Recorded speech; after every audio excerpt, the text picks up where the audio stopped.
honey love? What's up, girl? What's up, honey love? I see you.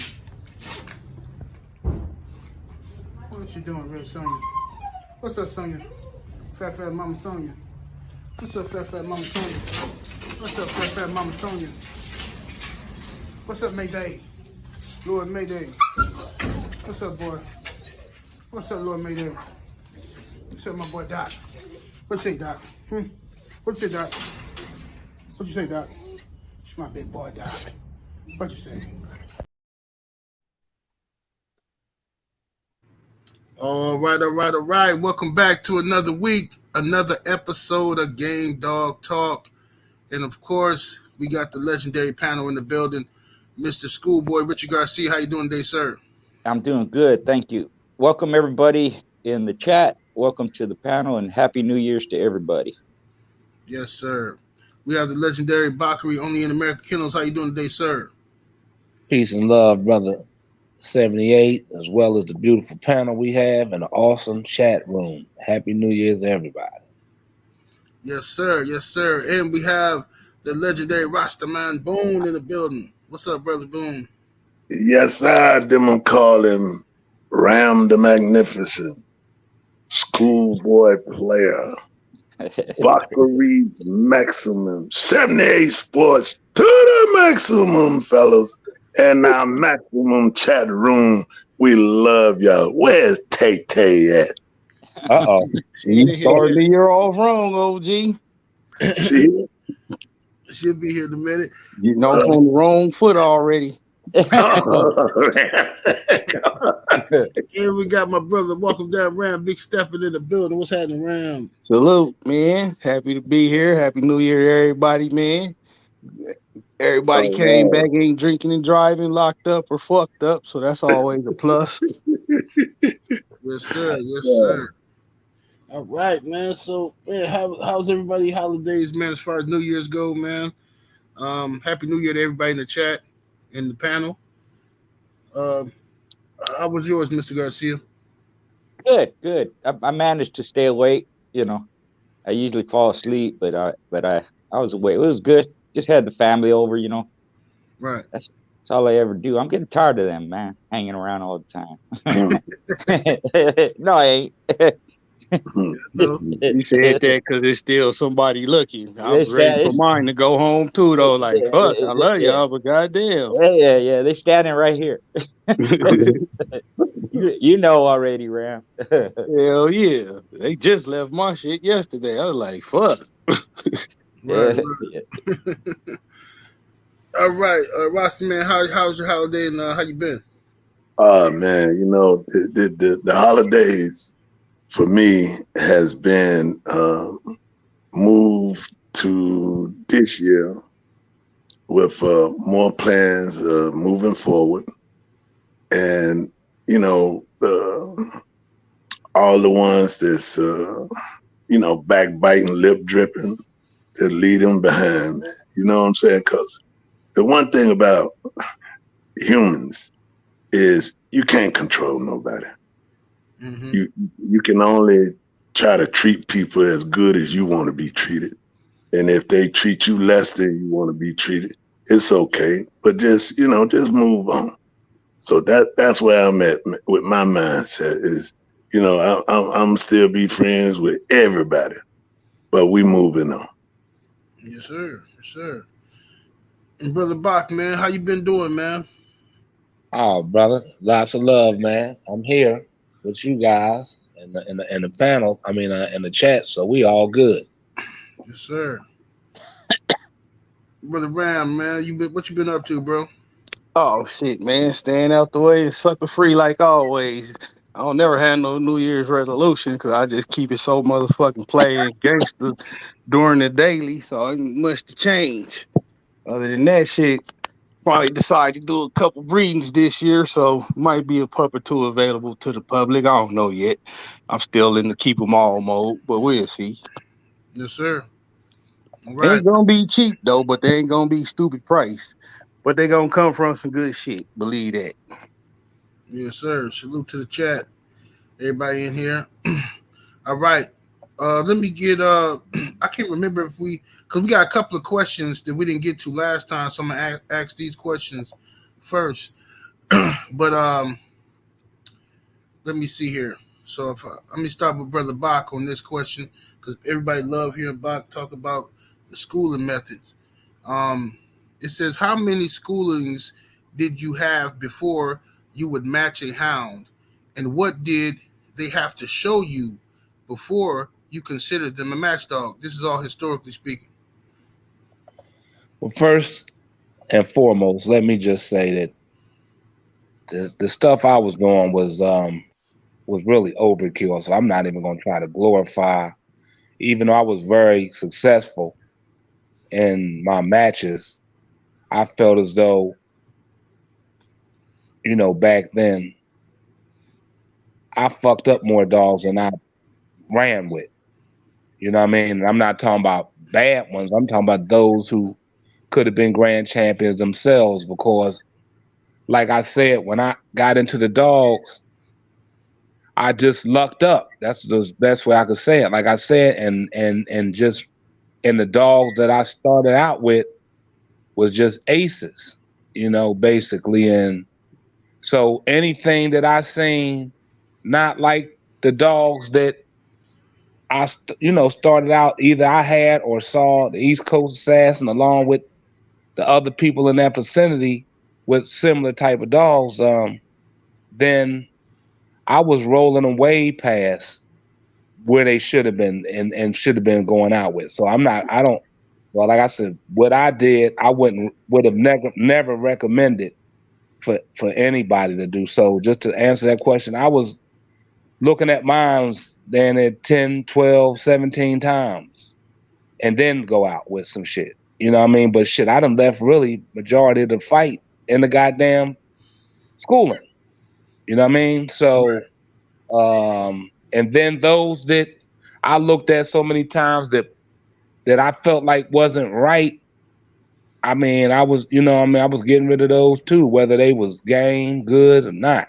If they wasn't of what I call open to the world hookup, I'm just saying I wasn't allowing nobody with the blood, and I wasn't allowing nobody to get them or buy them from me at the time. So, like I said, I wouldn't have told nobody to go by what I did. So I didn't do anything under 10 rolls, and far as what I was looking for was perfection. Had to be able to go through. I felt every style. It had to be able to handle.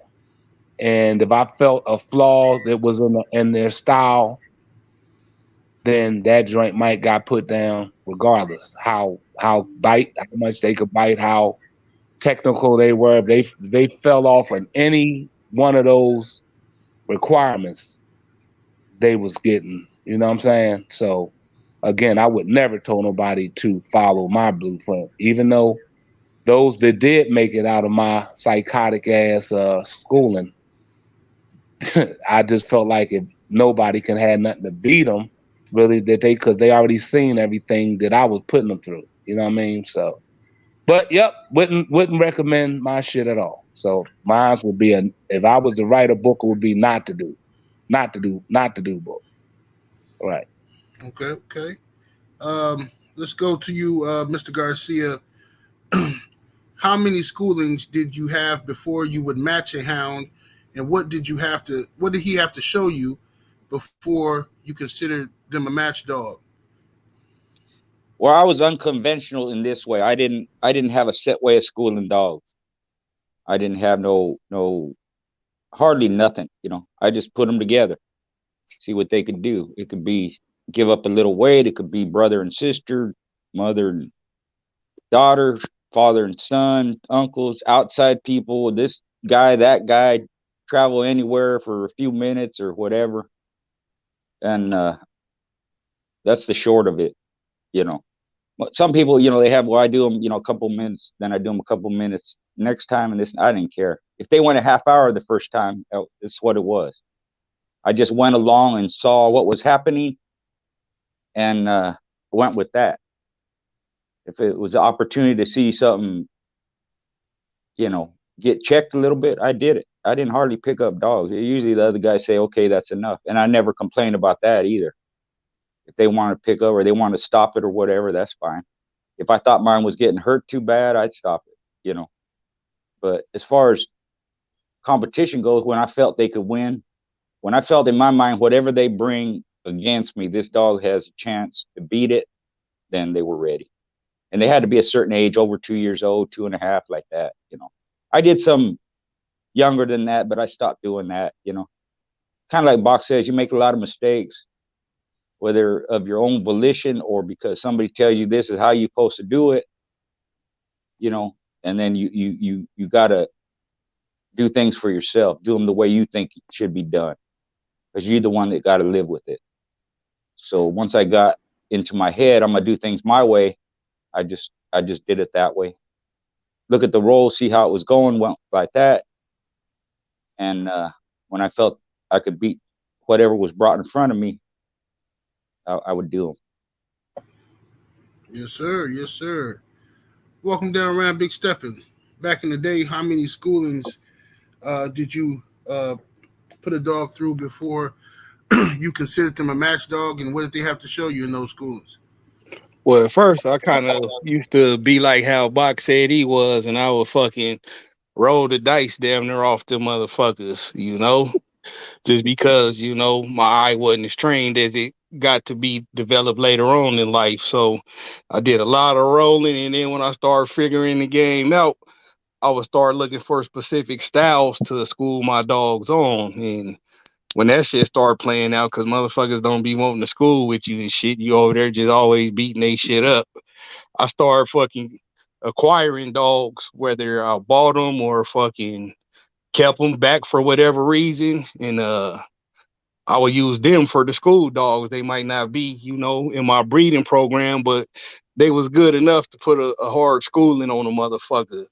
But doing that, I ended up with a bunch of fucking dogs with different styles and shit that I really didn't need, because I wasn't going to breed them. They was just using for school. And, it wasn't no curves. If the homies wanted to breed to them, I let them.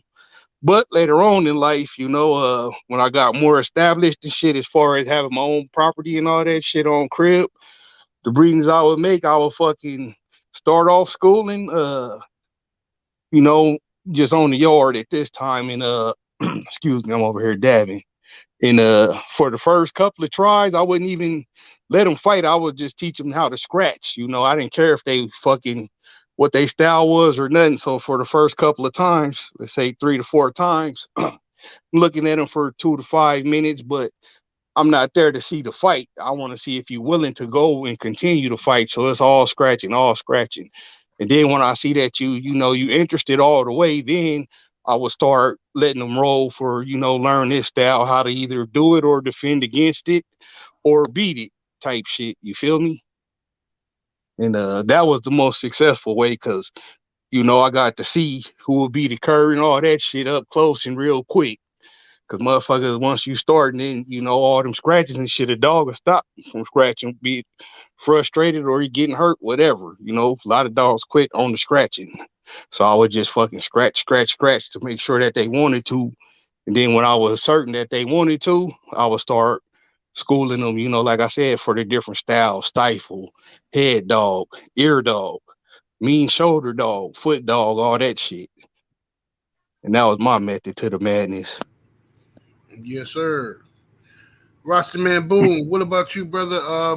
How many times, historically speaking, of course, how many times did you school a dog, and what did that dog have to show you in schooling before you considered them a match dog? Well, back in the 70s, it wasn't policed like it is now. And shoot, man, we start one weekend and go through the year rolling, and to 20 minutes, 30 minutes, and what you're looking for is seeing who is intense about being there, and not only that, you want to be able to see mouth skill and how they counter. You know what I mean? Being able to counter a style, you know, regardless of whatever it is, you know. And so you wanted to see all those qualities. Do you always get that? No. But is it something you prefer to have? Yeah. And when you see it, you know, you make sure you take care of it to bring it to the table. And, you know, for some people, you know, in the past, you know, some people 2 or 3 rows, stuff like that. But man, I like to at least see anywhere between 7 and 10 of them. And you know, you might just think that's crazy, but you know, to me, 1 or 2 don't really let you know what you got. But then there's some that are exceptional, you know, that have that style that, you know, no matter what you put on them, it don't change what they do. You know what I mean? They just straight take them out. So you might not have to look at that one as many times, but you know, you got one just good wrestler, kind of hold out. You know, you want to see him go a few times and make sure he ain't running from the action, but he want to be in the action. You know, Right. And so that's how we did. Yes, sir. All right. I'm gonna start with you on this one, Mr. Garcia. Oh wait, matter of fact, let me read this super chat. Somebody left a super chat. Salute to Raider Time in the super chat. Appreciate the love, family. He says salute to everyone. Salute. Salute Raider Time. Thank you. Yes, sir. And this question here is I hear a lot of people saying they wouldn't breed to the Frisco blood. Has the panel heard of why or know why? Mr. Garcia. No, I don't know. There's all kinds of stories about him, like there is other dogs. He quit. He didn't quit. You know, he's proven to produce good dogs. So I really I couldn't answer that. You know, Right. some people like it, some people don't. It's like anything else, you know.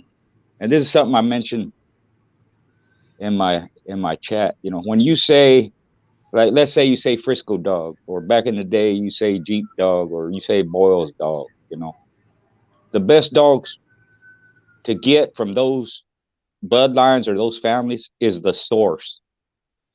Because what happens a lot of times, people get that blood and they fuck it off, or people get the blood and they do good with it. So for me, the best representative of whatever it is I'm going to get is from the breeder or the guy who made the bloodline. So if I'm going to get a Boyle's dog, I'm going to Ronald. You know, if I'm going to get a Jeep dog, I'm going to go to James Garrett, like that. So, you know, maybe they got some Frisco stuff that wasn't that good, but other people got it and they liked it and used it for a long time, you know. Right. So that's the only thing I could think of. Maybe they got a bad batch, or they got something that had Frisco in it, you know. A lot of times people say, hey, Jeep dog, this Frisco dog, like, he's in there 1 or 2 times, you know. That's not what makes it that, you know. So that's about all I can say about that. Okay. What about what about you, Brother Bach? Any thoughts on why some people are not into the Frisco dogs? I mean, it's just like any other line. I mean, it's people who will say they don't want any line that's out there. Right. I mean, it's you know, the old saying, go with the true. It's good and bad in every one of them. So then you got to look at it too, where the Frisco dog came, you know, who pretty much was breeding the dog. Then, you know, it came with people saying it was fake shit, really wasn't Frisco. It was trying to knock Jeep off the look. It came to find out it was like fake. You know what I mean? So it had a whole lot of controversy about really fake pairs, not really shit was Frisco, and Frisco was a cur, and so much shit came with Frisco. You know what I mean? But at the end of the day, I tell anybody when you running behind pedigrees and shit, you damn to be fucked up. And then unless you bred directly to Frisco, is it Frisco? You know what I mean? So it's people who wouldn't want nothing but Frisco dogs because of the success they had with them.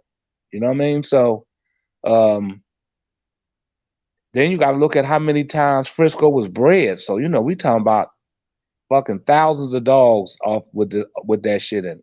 So it's gonna be a lot of people that's for and against, based on all of them ain't gonna throw good. I mean, even if you breeding directly to Frisco and you said okay, and you got some shit off of it, yeah, but the guy who bred to Frisco next door to you got 2 champions off of the motherfucker, 1 litter of 4. You know what I mean? So, yeah, I mean, I hear everything, but the good and bad about a lot of dogs.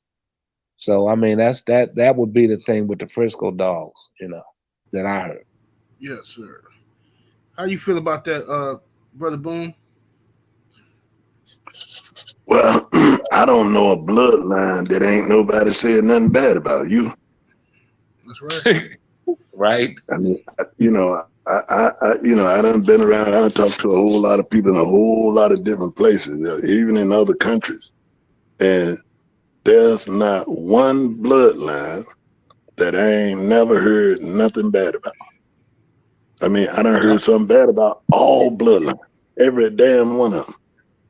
Right. And to me, the way I see it is, you can make a breeding. The gamble is you can get something good or not. And whatever become of what you do, make sure it's what you want. If it is, you keep working with it. If it ain't, figure out something else you want to do. But to say one line is the worst than the other line, I don't know. And then too, what line that there ain't never been a curry in? Right. So, nobody can't say it. You know what I mean? You can't say that because every line that had one to quit.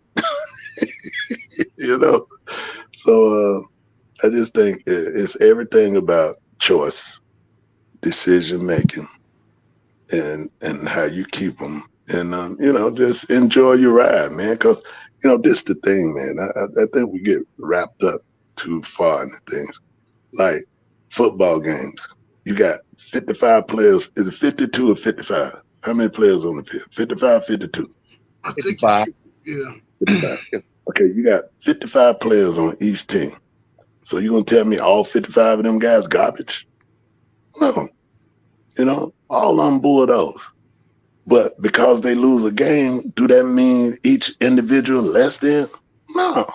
Because somebody gotta win and somebody gotta lose. But you don't blow the team up and then burn the franchise and say we ain't playing no more games. You keep coming back until you get it right.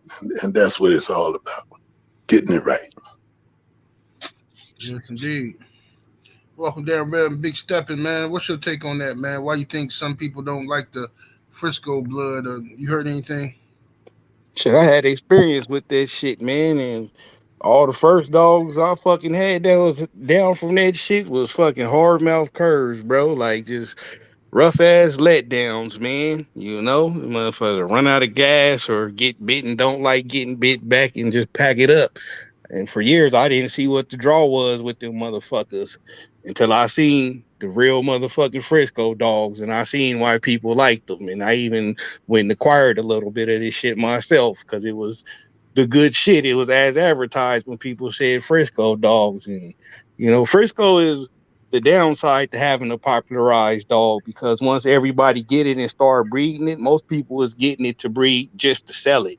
They ain't doing the due diligence with the dogs that it take to ensure that they keep going on to be great dogs. They just start selling them. So a lot of motherfuckers ended up with the Frisco shit in front like they was the goods and shit. And a lot of real dog men bought into the shit because, That's what we do when you matching and scratching. You know, you buy the hottest dog sometime, and you fucking get fucked on it. That's just the name of the game, the price of admission. You know, the price to play. But back to the Frisco shit, when I seen the good shit, it was good game, hard mouth, all that shit, you know, and fucking winning. And not only winning, but producing and producing winning dogs who could continue to produce probably to this day, you know. It was the real good shit. So it's like any other line, like OG Roster Man just said, you know, fucking good and bad in every line. And like I always say, even my fucking champions, all of them, every last one of them hoes, do they fair share of curves too. So I ain't never based, you know, my whole fucking shit off just other people's experiences and what they had to say. I would go see for myself and continue to see for myself, you know, because eventually you're going to find the good shit. Right. Yes, sir. Let me go to Mr. Garcia on this question here. This is no need for everybody to answer this question because I'm sure Schoolboy gonna smoke this one out the park easily. Guy says, is there a such thing as a 75-pound game dog? He says, I believe they are crossed and only win due to size. He's talking about from a historical standpoint. He doesn't believe that there was ever 75-pound game dogs. Mr. Garcia, your take?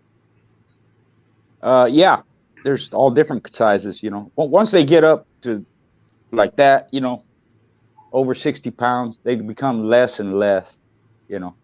The reason people think, you know, that they're mixed is because pit bulls ain't usually that big, which they're not. But there have been some, you know, high 50s, 60s. I mean, Mayday, it probably come from Mayday. You know, he was catch weight. I think one of his matches was 62 or 63, and the rest were catch weight. So whatever he weighed, you know, 65, 60, whatever it was, you know, they think because pit bulls don't generally get that big. Even in the past, you know, Sadler's Rebel was somewhere around high 60s, you know.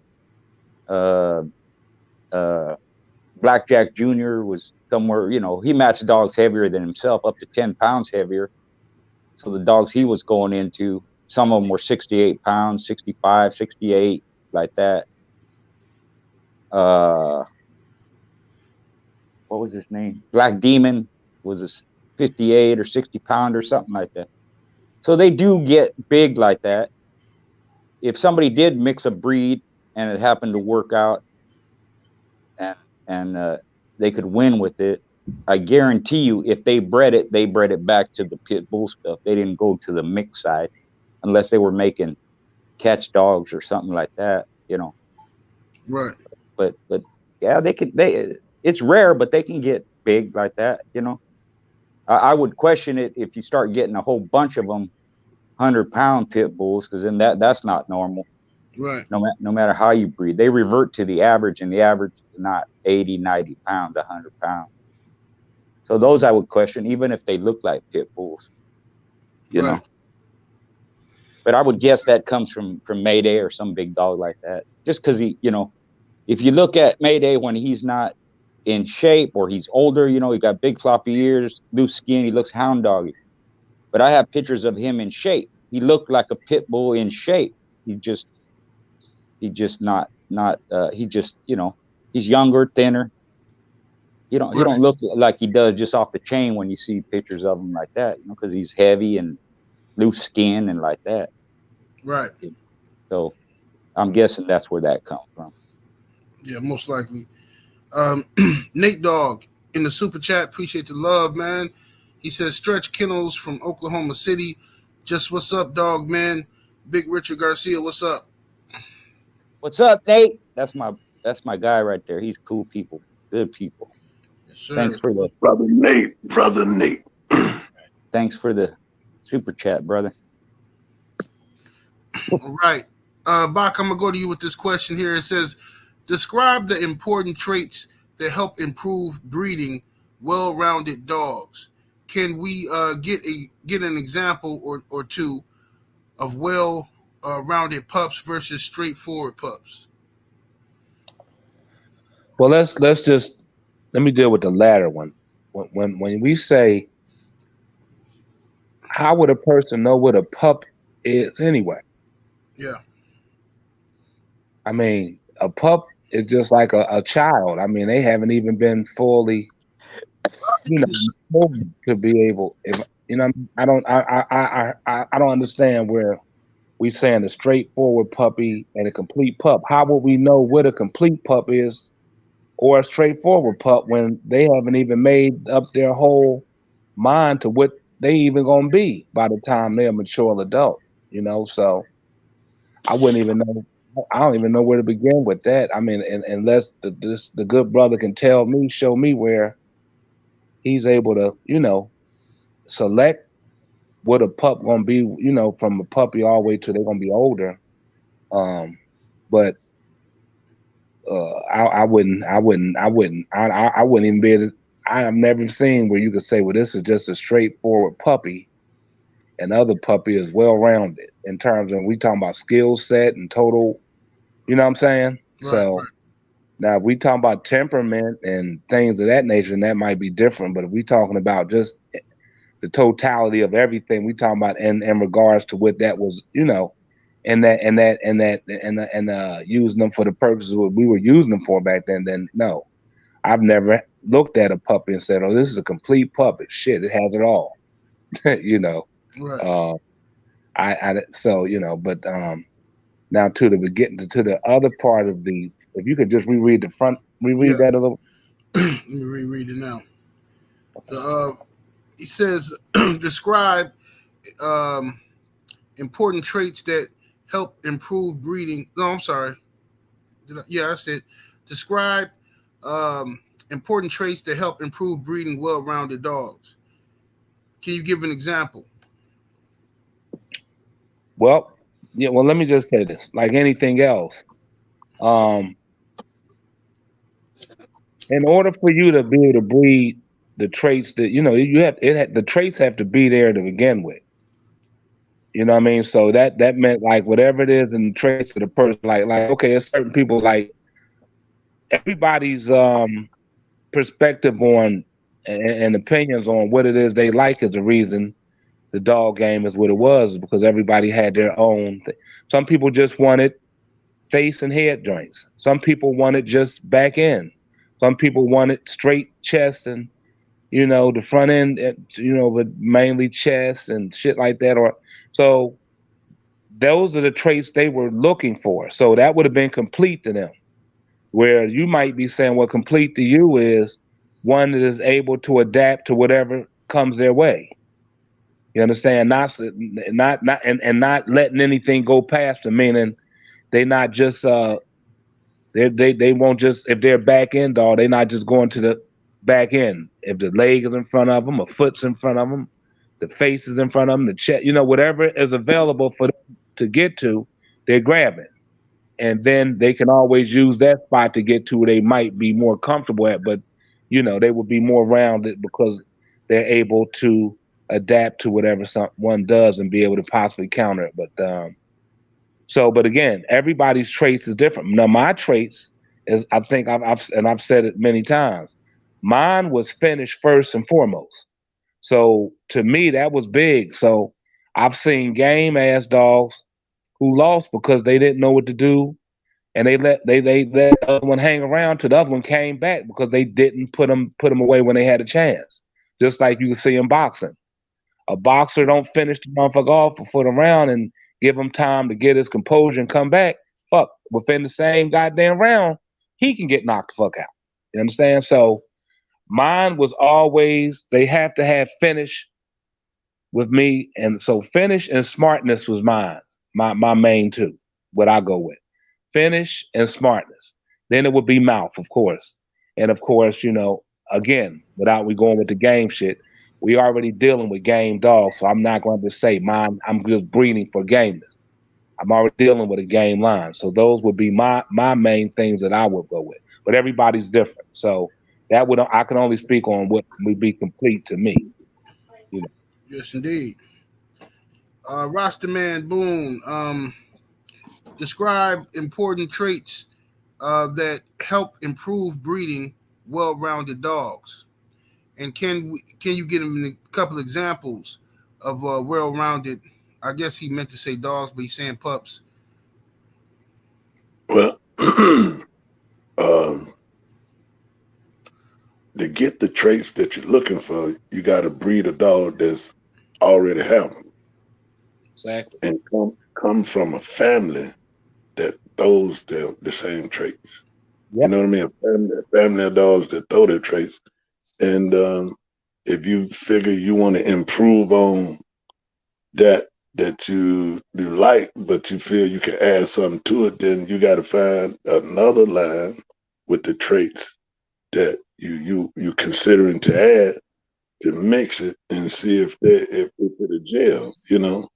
And you might have to do it with maybe one or two different lines. I mean, you know, I'm not saying mix all three of them together. I'm just saying, you know, you breed one line to your stuff, and then you put them over there. Then you come back with another line and breed it to it, and then you put them over there, and then you breed another line to it, and you put them over there, and then you say, well, okay, now when all of them get old enough, and see, that was the good thing about back in the day, is you could breed the different traits of dogs that you want, and you could keep them all, and then, you know, you could check them, you know, and you know, and you was able to see, you know, like, damn, I bred 3 different families, and I got the traits that I'm looking for from 3 different families.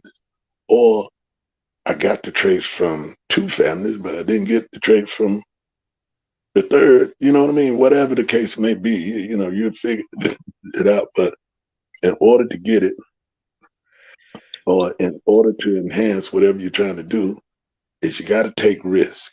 You know what I mean? And you know, and see if it'll work. You know, you don't know if something's gonna work until you try.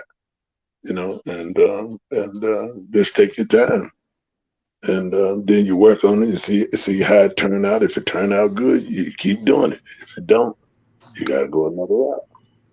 So that would be a way, and that would be the example. Yes, sir. What about you, Ram? You need me to read the question again, brother? No. I agree with Bach on the pup shit. You know, a pup gonna be a pup. And if we talking about constitution as far as temperament and how he looked, then that's one thing.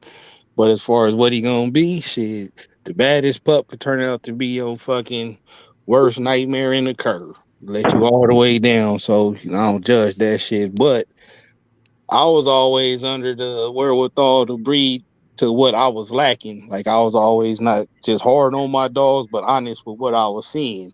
So if a dog, you know, I take Red Jack for a perfect example. He was one track minded. He wasn't stupid.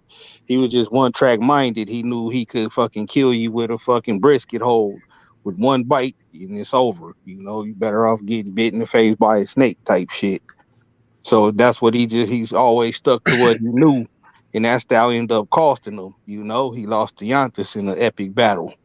But when we started breeding them the more stylish and more fucking smarter and more dimensional gyps. And once we started doing that, we started getting champions off of him and winners and shit like that. So that's how I always did my shit with what I was lacking, you know. If I didn't have no finish, I would breed to a bitch who had finish and her family was known for the finish. Shit like that. And again, gameness is always in the forefront, but when you start breeding, you know, when you get far in the game, you know who game and who not.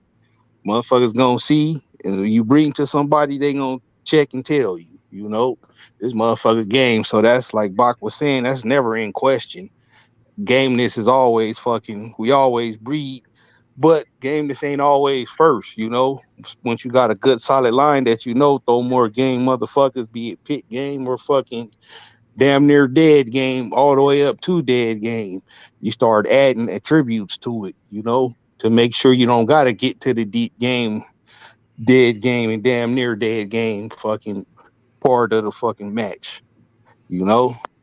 So it's not that hard. You just gotta be honest with what you want, what you're looking at, and always know the difference between a match dog and a brood dog. a match dog and a game dog. Them is all three different dogs, you know. Yes, sir. Absolutely. Well said. Let me see here. And that's a good point. What you just said there, match dog and game dog. Every game dog don't make the cut to become a match dog. That's why it irritates me when people act like, and some people think dog aggression is gameness and shit. You know, stupid shit. You know, just irritate. Let me see here. Salute to Orhan, the brother Orhan in the Cash App, showing love, coming through heavy. Much love, much appreciation to the brother Orhan. He say salute to the panel. All right, salute. Salute to the brother. And we got Smooth Monty in the super chat. Appreciate the love, Smooth Monty, coming through with the 20-piece chicken nugget. He says, salute to the panel in the chat room. My dog loves to work a horse whip as a flirt pole, but the material it is made of is cutting in his gums. Any ideas where to find a better option that won't cut his gums? Mr. Garcia, you spoke on this a long time ago, I think. Yeah, you could use a fishing pole, you know, and you know, the flirt pole I use, it was always connected to the end of a PVC pipe or a stick or whatever like that. Later on, people started tying a rope or whatever where it's more loose and flexible, you know. But the bait on the end of it is what they should be going after, you know. So you can use some people just use a plastic bag because if the dog get it, he's not going to chew on it. But you know, I kind of frown on that, you know, in case they choke on it or something. But piece of leather or rubber or something, a rag or something like that, you know. The idea with the flirt is for them not to get it, and that's where the expertise of the person working them comes in. You know, you try and let them not get it at all. You know, if mine caught the flirt, I'd just drop it, and then you know, they'll get on top of it and pull, you know, grab it and pull like that. Well, when they grab it and pull, come out a hole, I snatch them up. Then I pick the flirt pole up again. But if you're using just a horse whip with nothing on the end of it, yeah, he's going to grab the whip. You know, I would put something on the end of it, even if it's just a dish towel or something like that. You know, right? If I read it correctly. And Mr. Smooth Monty, back in the super chat. Appreciate the support, Smooth Monty. Says, please remember to give a thumbs up and sign up to the panel's social media and register your dogs with Schoolboys Registry, ICDR. Yes, sir. Thank you, my brother. That's a good man right there. Yeah, hey, Smooth Monty, hit me up after the show. I got something for you, bro. I guess I'll put you up on the shit I used to use. I got you. Smooth Monty. Yeah, he came all the way, I think, from Texas, man, to Southern California just to do the show that one. Yeah, just to come chill with the guys, man. That's a good dude right there. Cause that's a long motherfucking drive, boy. Yeah. What's up, Brown Sugar Tay? I see you in the building. Tay changed her avatar to the Superman logo because me and her got a little beef going on about Superman and Batman. Yeah, she think Superman better than Batman. I told her you can't trust Superman. He's from another planet. Can't trust him. Well, I'm on Team Tay with that one. I'll pick Superman. Yeah, me too. Cause you know I'm the Superman lover from the planet Clickton, so I gotta roll with the S. Let's see here. Is there any special care or adjustments to a hound's diet and exercise coming off of a long and very harsh winter months and transitioning into the warmer months? Ram, I'm gonna let you get that one. Shit, I just cut the food back because I feed them double in the fucking winter, even though it's not cold compared to somewhere you motherfuckers stay at. It still get cold to us, so I still feed accordingly. But yeah, I just increase their food, bro. When it start, you know, getting around springtime, I start cutting it back down to, you know, the summertime feed. And that's usually when I switch off kibble and go just straight back to the raw with the veggies and little fucking gits and gadgets I'll be putting in there, you know? Mm-hmm. So, yeah. But as far as where it's super cold, real cold at, I ain't got nothing for you, man. I don't fuck with that shit at all. Yeah. I usually give them, y'all know I give them like that what's it called, Miracle Vet. Duck fat and shit. Yeah, I'll be giving them that shit too. Fucking rich ass nigga. I'll give them extra fat and shit for the winter, or that Miracle Vet it's got like extra calories in it and shit. I give them that, and then I cut back in the spring. I stopped giving it to them, and because weather when it get hot out here, it get hot. You don't want no fat ass dogs in the heat and shit, man. Shit fuck them up. But what about you, Rasta Man Boom? What's your take on that? Dogs transitioning from hard. It depend on where you're at.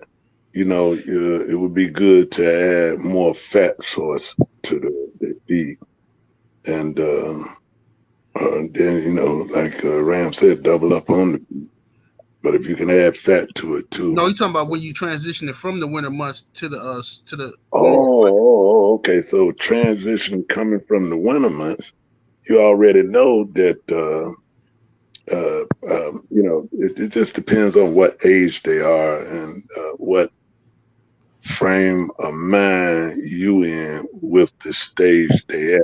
Meaning, are they at stage 1, 2, 3, or stage 0? So, and you can pretty much read between the lines what I mean by that. And then you decide how you want them to look. You know what I mean? So you say, well, we're coming out of the winter months. I'll feed them 8 cups. Let's say I was feeding 8 cups. Well, I'm gonna break them down to about 5 cups, and then see what that do. And if they stay at a certain weight that you like, and they active and they hitting hard and energetic, you're good. But if you see they done lost their dog gait, they ain't at that place, then you pick up on the feed till you get them back to that place. So it's a matter of measurement and adjustment. You measure your food and you adjust what you're giving to them. Mm-hmm. Yes, sir. And what's your thoughts on that, Brother Bach, on transitioning from a harsh winter into the warmer months? What changes do you make in the dog's feed or exercise? Well, again, having an excellent panel of brothers, I would just be redundant and giving the same thing. So they already said it. Okay, cool.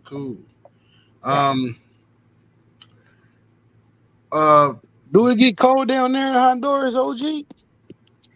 Not so much like a cold, but it get like a little chill here and there, like maybe in the evening, but then in the daytime it'll warming right back up, and we don't get that very, too much. So yeah. But when was living at home, it was shit. We was dealing with that shit. Goddamn blizzards. Well, in Virginia it wasn't as bad. It started getting colder in later years as the climate was changing then. But you know what I'm saying? And then in Georgia also it wasn't as bad as like living up, really up north area. So but y'all hit it on the money. Sir. Well, Bach, let me ask you this one, the next question. When preparing for a show, did you care to find out about your competition before you ran into them, or did it not matter? Oh hell no, because then you picking and choosing, and with me being a person who grew up playing sports and shit, I wanted to win in spades and I don't give a fuck what I'm playing, chess, whatever. It's no fun picking and choosing to me. You know what I'm saying? So that's what it be. I just had to wait in the date, and I put that out amongst what we call the fast lane crew of people, and the man that ain't had shit. Basically, it didn't matter because if it was the person saying they wouldn't go into this level and they only gonna go into that, you pick it and choose it. I just gotta wait in the date. You pick the motherfucker, wait up. You got to change, and the person. If I don't know the person and somebody's going to say, oh, I know that person, they cool, that's it. Right. But to go out and say, I'm going down, no. I didn't even want nobody to even tell me the color of the dog, the style of shit. I didn't want nothing because again, my schooling. Now, I said my schooling was in terms of I could have overly did certain things, but I felt like my schooling was second to none. So I prepared for everything from fanging, whether it was my dog or another dog, everything. So I didn't care what your dog was. I never gave a damn about the other dog. And I'm not trying to sound arrogant or nothing, but that's just how because I wouldn't be a good competitor. Like I said, because then I'm starting to say, well, this dog, I could use this dog based on the style of that dog. Fuck that. I just want good competition. I don't care if that shit was for fucking $1, a bag of dog food, or we could have went for 100 grand. I didn't give a fuck. Just want good competition. So no, it didn't matter who it was, what they was using, or nothing. Just a wait and a date. That's right. That's right. Mr. Garcia, would you agree with that? Yes, sir.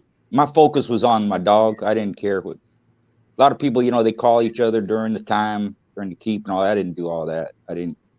Once I was hooked up, that was it. Kind of like, you know, some fighters, they go off. Hagler was famous for this. He'd go off in seclusion. He didn't want to hear nothing about the other camp. He didn't want to hear. He just focused on the task at hand. No family around, nothing. No outside influence. So, you know, I was kind of that way too. I didn't care who it was unless we challenge each other. We know what dog we're bringing. But even then, let's say they bring another dog. I don't care that they bring. It's the weight, whatever weight it is. They could bring whatever dog. They could sneak one in or bring a ringer or what they thought was. None of that mattered to me. Like Bach said, it'll throw you off because you start thinking about other things instead of focusing on your animal. You know? Right. So what Bach said, I'm agreeing with it wholeheartedly. Yes, sir. Welcome down, Ram. Would you agree? Hell yeah. But I used to do both because if it was a motherfucker I didn't like or a dog motherfucker was high on and I wanted to fucking shut down his highness on some hater shit, then yeah, I would specifically call that one. But like both the OGs just said, waiting the date. And when you do it that way, you get to go into and meet some top shelf motherfuckers a lot of the times, you know.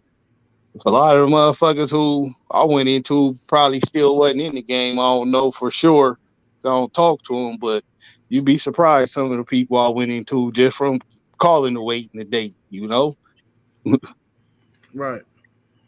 Roster But man. you don't never want to, not to be long-winded, you don't never want to pick and choose again unless it's just a motherfucker you don't like or just one you want to go into that you think or everybody else think is good and you think you got some shit to show it otherwise. But yeah, just go with the wait and the date, man. It's a lot of fun that way. The unknown, you know, you never know who you're going into. Right. If I could just before we go, like Ram, just so a person understand, like he said, now like Ram said, I still would call out shit too. Like if somebody said this was supposed to be a badass, yeah, I wanted him or her. You know what I'm saying? So, but at the same time, basically just waiting a day. But like he said, if there was occasional times where, like I said, I called Crenshaw ass out with the Bama dog, and he ran from me and wouldn't even take none of my fucking calls or nothing. But shit like that. But for the most part, yeah, just waiting a date. But yeah, it will be random where you do want supposed to be badass dogs or person, you know, talking. You want to jump on that ass. Go ahead. I'm sorry. But I add on too, when you make it to what quote unquote the fast lane, it's usually just other top shelf motherfuckers up there. You could call the wait and the date, and it might have been, you know, you hooked in the Ram, you know, like oh shit. But I'll be like, oh shit, damn, I'm hooked in the fucking Schoolboy or Bach, you know, like goddamn. Once I found out who I was going into, but we was already hooked and fucking it's too close to the show date to try to back up or whatever. You know, and that's the fun of the game, though, because once you get up there, it's only other serious motherfuckers up there with you for the most part. Some sucker MCs do sneak in every now and again when security sleep at the door, but you know, it come with the turf. Yes. And go ahead, let Boone say his, but it just what Ram said too. I'm sorry, that's the funny shit. I know Boone, Rich, and Ram, they've seen the shit. That's the good part about waiting a day. You don't know who the fuck you going into. I done seen motherfuckers go show up with they shit and say they was in the boom show. They be like, oh fuck, you didn't know me. I ain't know I was going in the, man, I'm paying the forfeit. Well, what the fuck, man? I ain't fuck. You know what I'm saying? Like, that was the good thing about the waiting a day, because you didn't always know to who you going. So when you get to the place, I didn't seen it. I didn't came to a show and the motherfuckers, it's 200 motherfuckers out there, and the dudes like, damn, man, you on the box, and fuck. You know, I'm just not trying. That's how it is. Like, you don't know who gonna be there. Hey, that shit be the worst. You standing there at the scale, holding your dog in your dick in your hand, that motherfucker, the ref handing you the money. Like, what the fuck? Rasta Man Boone, did you prefer to find out? Did you care to find out more about your competition before you run into them, or did you not care? See, even in you asking the question, you can sense the joy of what it takes to receive or accept the challenge. You know what I mean? From all the brothers on the panel. See, bulldogging has a joy that can't be matched unless you understand competition on this level. That's right. It's so joyful that it won't matter who it is when you get there, because the joy of going through this act, it's like it's almost like I gotta hit a, you know, like you just gotta hit some crack. You know, I don't smoke crack, but but we done seen our world get traumatized with people smoking crack. You know, but it's like I gotta have it. You know what I mean? I got you know, I'm talking about bulldog, and I ain't talking about no crack. I'm just saying that feeling. You know what I'm saying? Yeah, it's that feeling though of anticipation and wonder and amazement. Hey man, it's a feeling, man, that when you get only people that understand what I'm talking about and know exactly what I'm saying, because it's like you when you trying to go to sleep, you say, all right, you gotta calm down and you gotta rest your ass tonight so you can be ready tomorrow, you know. And then you have to hear some of the people smoke, you know. Speaking on Crenshaw, you know, he came in the hotel room one night, me and Fat Bill in there with the dog, with John Wayne, and boy, he blasting us. I mean, blasting us. He got his whole crew with him. He blasting us. And so he just talking and he jumping around and he saying, we're going to whoop your ass. Oh man, he dogging us, right? So I thought it was a good opportunity for me to soak all that in. I didn't jump up and try to out-talk him. I didn't jump up and try to say, well, fuck you, and then try to muscle up on him. I ain't do none of that. Matter of fact, I found it being interesting that he was acting like a young man. He was old.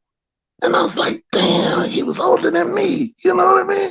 To look this man acting like a young man talking cash shit. And when he got through going through his motion, I sat there with a smile on my face.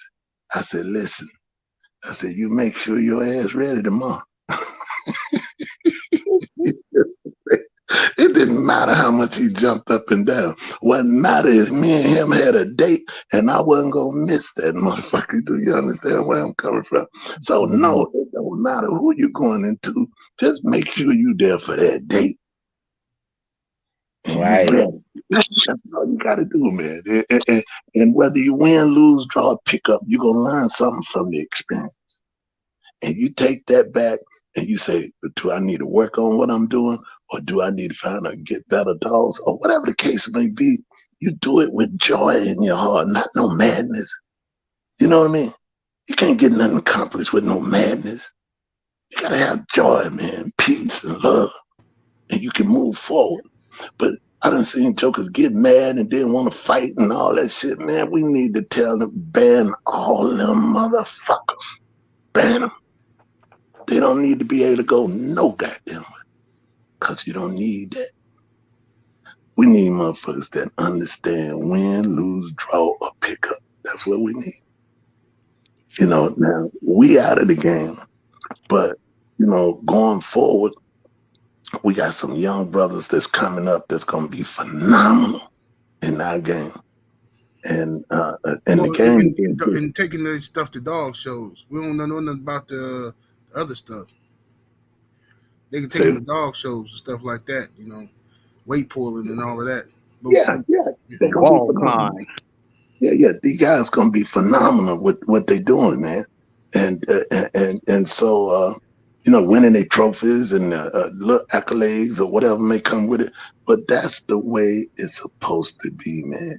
Supposed to be a gentleman vibration all the way to the end. Whatever the case may be, that's the way it's supposed to be. And if you look across the news and you look across what's going on in our world today, I'd be saddened, man, 'cause every time I turn around, I see a young boy, he done killed somebody, shot up somebody, and then you know where he going. I mean, come on, bro. Got too many of our young kids losing to the system, man. You know, we got to wise up. We got to wise up. And then another thing, I'm gonna say this, then I'm gonna let it go. Like, you know, you got to understand, man. Can't nobody control nobody. I don't care how big you are, how strong you are, how much money you got. You can't control nobody. People gonna do what they want to do. So you got to let people be them. You know, they had where the boy killed somebody behind his girlfriend. Like, damn. You know, now you done fucked up your whole life behind this girl.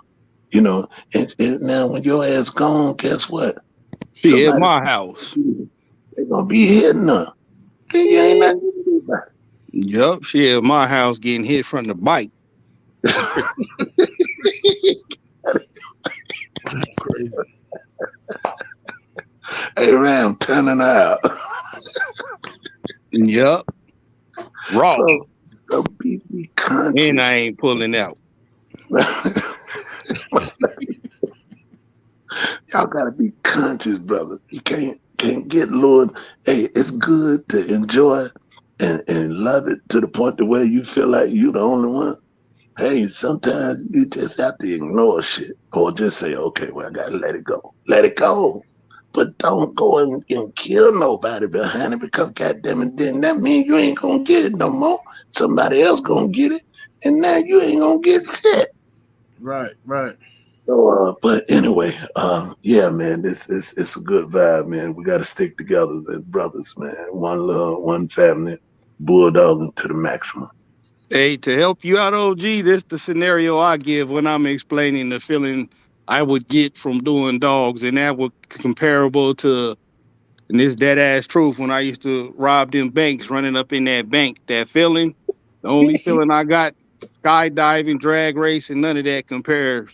Closest thing was, you know, matching and scratching dogs, man. To give you that same, I'm an adrenaline junkie, bro. You know, I get high on straight adrenaline and weed. Yeah. So, but see, now, you see, that adrenaline, or whatever it was, it was, that you had to have that. You understand what I'm saying? And that's what Yep. what it is, man. It's that adrenaline, man.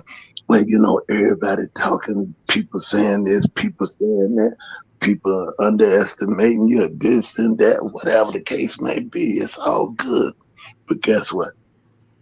One of the four gonna happen, and whichever one happens, you live with it. Hey, I want to say this while we at it. Shout out to Twin and them. I haven't heard from my brothers in a while, but I just want to big them up. You know. Yeah, salute to I let Twins. them, brother Twin and them. But you can go ahead and move on, my brother. Yeah. Yes, sir. Salute to Nate Dogg in the super chat. Appreciate the love. Said it's under 10 degrees. Well, it's negative. He said it gets under negative 10 degrees in Oklahoma. He says it's right now it's 35. God damn. Yeah, it's That 24. shit made me cold just thinking about it. I can't pronounce your name. Spur 95Q. Is that some type of salute to you, fam? Appreciate the love. That's either a rap name or a hood. Yeah, yeah. SPR 95Q. Okay. Big up SPR. You know, them youngins do it different now. It would be a whole fucking clique gang or a rap group. Hey, yeah. Can I answer that question right there? Yeah. I'm gonna give it to you right here. Main event Mark, salute to the homie in the super chat.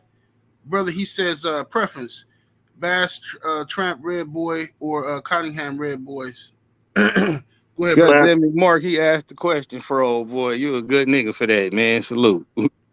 Let me say this. You know, all y'all brothers have to understand this. The dogs don't change. It's just the names, brothers. Exactly. Right. It don't be the dogs.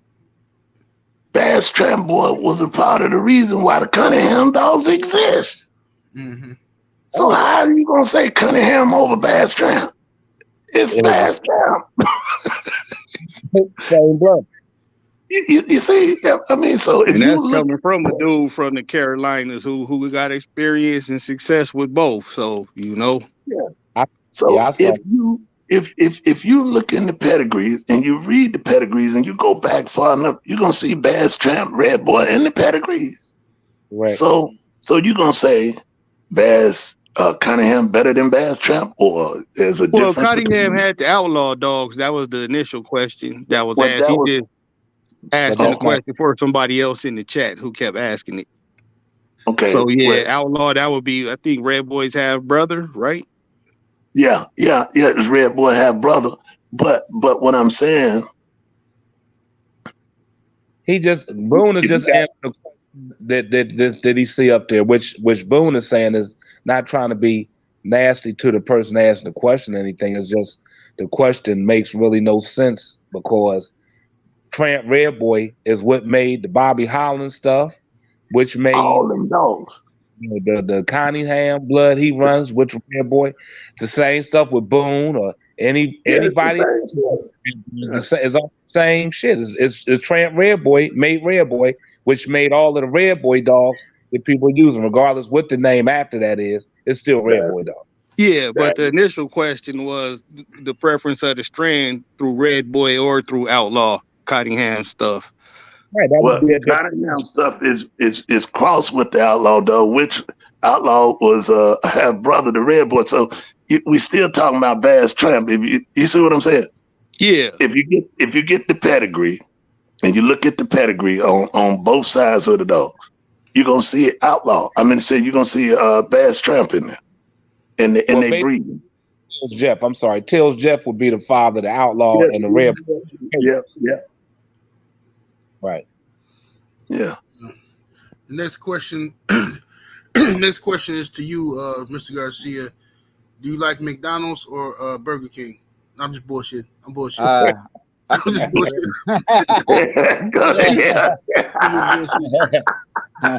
You talking fries or burgers? I like both. I'll eat any damn thing, man. I don't care. All right, but no, this serious question for you, Mr. Garcia. Have anyone on the panel ever had or heard of a freak accident or something strange happening that ended a dog's career early or beforehand? Yeah, lead poisoning. Oh shit! If you catch my drift, yeah, there's some been, accidents happen. I had one chuck on a beef bone because I let him chew it down to the nub. I didn't take it away. Some dogs will get hung over a tree branch or a fence because you got the chain spot too close, or they can jump over the tree branch and they hang themselves. The lead poisoning was a reference to, maybe some people don't know this, but Donnie Holcomb, this is what I heard. I think it's true. What was that dog's name? Who's the sire of Mayday? Yellow. Yeah, Yellow John, I think it was. No, it was Yellow John. I think it bit his kid and he put him down.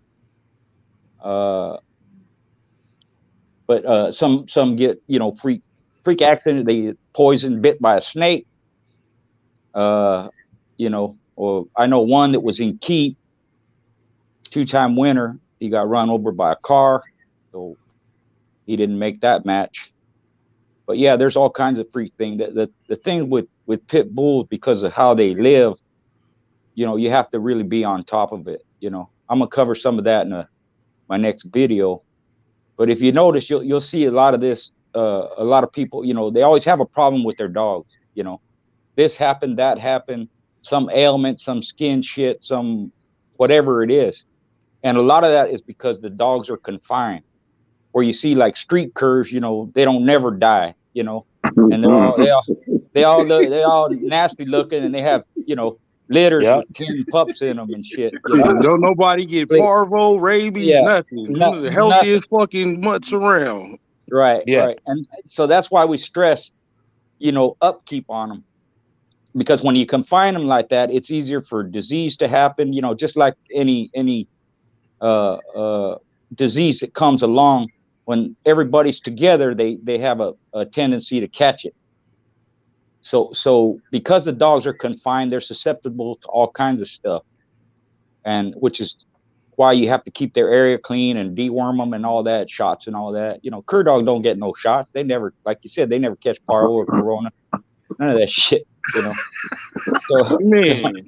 Them motherfuckers be healthy than a son of a bitch with whole litter of pups survive. The mama don't step on nothing. Like what the fuck? Nothing. Be eating cooked bones and everything. It's cold. They live in the middle of winter, and you know, and they don't never die. So if cur dogs were game, I'd just pick them off the street and start matching them. You know, fuck yeah, yeah. Fresh off the street. Yeah, I wouldn't have to breed no fucking dog. Yeah. Hey, look. I'm gonna tell you why they survived, and y'all might agree with me. You might see when you know in the past we had the dogs confined to certain areas, so they wasn't able to live off the land like the cur dog, because cur dogs, they know what to eat, they know the things to counter all this shit we just described. Now, don't ask me how they know, but I'm gonna tell you why I know they know. Is because you could take a dog and throw him in the woods, leave him in the woods, and that son bitch will be more healthy than a dog you got on the chain if you ain't taking care of. Right. Because they'll know the different things to eat, or the berries, the bark, I mean, they know, man. They it's like, you know, it's an innocence that they carry that, you know, it's hard to either, you know, for us to understand it in detail, but they got it, man. And just like we all just spoke, you found a mutt running the street, eating out the garbage can. He don't never get parvo. He don't get distemper. He don't get none of that. But them bulldogs on the chain, you spending all this money on, if your stuff ain't systematic, shit, when you go out there, one of them be gone. You got what up, cuz? Yeah, it's just Mother Nature. Why does the dog roll in shit? You know, why do they eat certain grass but not this grass? You know, there's some nutrient in there that tells them is good for them. They eat this out of the garbage can, but they won't touch that. You know, and it's just I would just say it's Mother Nature, their instinct. You know, tell them that. I like that question, Bach, you think that dog's still running around in the woods now? Just off what Boom just said. No, the one that was running around in the woods that was eating out of my dog's ring is not running around any longer. So I'm talking about the one you was hooked into. That ran off to the woods. But Champion Red Man, I think he's still running the woods as we speak. Surviving off the leg. He got half wolf pups out there and all. He's 30 years old, still ducking Tyrone, and he's defending. I think that shit crazy. I think a lot of them dogs, their immune system be different because they're exposed to the elements. I think their immune system is stronger. It's like this crackhead dude, stay down the street. This motherfucker he always dusty. He always stealing, sleeping under cars and shit. This motherfucker ain't got COVID one time. Like, what the fuck? How the fuck this Yeah, motherfucker super survive immunity in everything? crack. Nigga, I ain't Yeah, never seen the crackhead until they getting ready to die. Then they start looking sick. But the whole yeah. time they smoking them, the healthiest niggas on earth. That motherfucker got Yeah, some type of crazy yeah, immune system off them elements, boy. Off yeah. that They dope, don't. nigga. Then they don't die till they're 150 years old and shit. You know? Right. Hell yeah. Nigga been smoking crack since they invented crack. Yeah, Mm-hmm. yeah. The only motherfucker still know where to get crack at. He's smoking But, base. let me add this. But I want anybody that might smoke crack or whatever. I have the ultimate respect for every man. I don't care whether he smoke crack or do coke or whatever the man do. I don't care what the man do. I got respect for every man. You know what I mean? And I just expect the same from them. You know what I mean? So it's no I knocking the crack. remember Big Tom said that about Jerome Woods. Jerome Woods was mad than a motherfucker lying on him. Let me see here. Salute to the brother back in there. Can't pronounce your name. Spur 95Q in the super chat. He says, back in the day, did you have to choose one? If you had to choose one man to condition your dogs, who would it be? Brother Bot. Well, the person would be right sitting here with us, and that'd be Brother Rasta Man. Mm. Yes, sir. Okay. Right. Roster Man, back in the day, if you had to choose one person to condition your dogs, who would it be?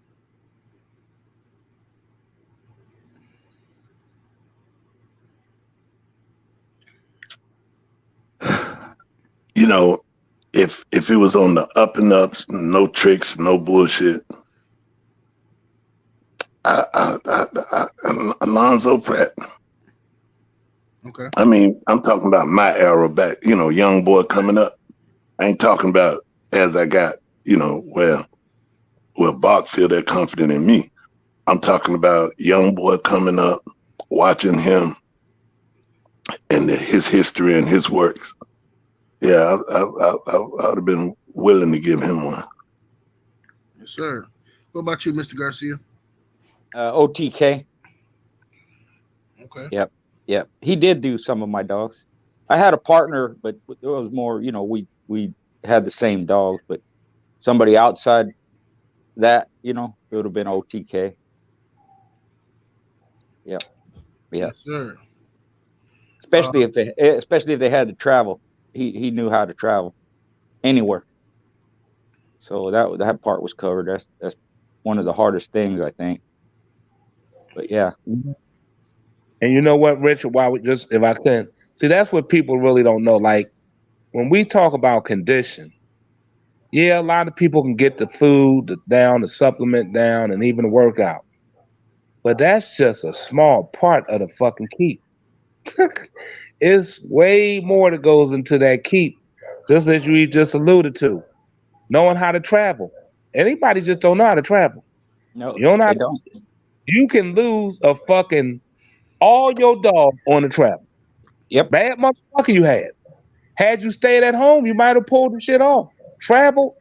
And if you don't know the difference from going 2-3 hours to 24 fucking hour ride out, or knowing how to acclimate and all, if you don't do the right shit, you will fuck up. So it's a whole lot to condition. You know what I mean? And then it comes along with, can you stop the blood? Can you still keep the blood flowing? Even when to stop the blood from leaking, but still keep the air flowing through blood. Is this now you leaking, but still able to get shit going from the heart to the brain and everything. Still function, the dog ain't fall off. It's a lot to that shit. It's a lot to that shit.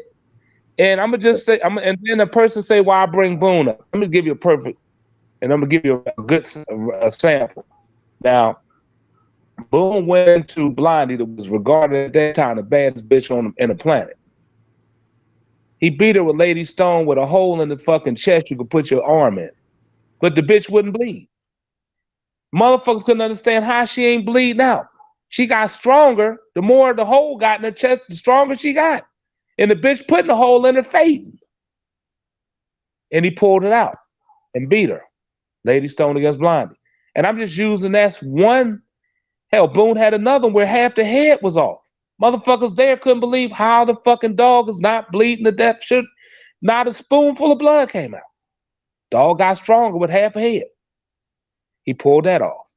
So if you don't, they say it's levels to this shit. I'm not saying that because Boone's my buddy. All these people up here is my buddy. I think fucking Garcia got to be probably the most smartest dog man I know, pound for pound. I could have easily said him as well. Same with Ram. But I'm just saying, I actually saw and heard shit of Boone that if you ain't there to see it, you wouldn't believe how the fuck is this zombie-looking motherfucker making it through here and fucking getting. Okay? All right, Yep. just wanted to. Yes, sir. Yep. Agreed, brother. Ram, who would you pick, man, to condition your dog back in the day?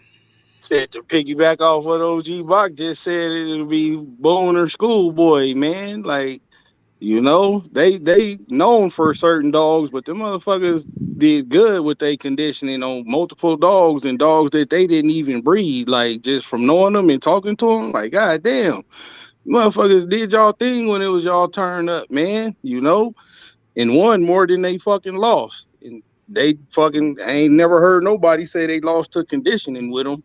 You either had to beat their ass down or they got tricked and brought a curve. You know? Other than that, it'd be my boy BTK who gave me the game. That's a motherfucker know more about conditioning one than I could fucking ever remember. You know, my shit is up to par, top shelf.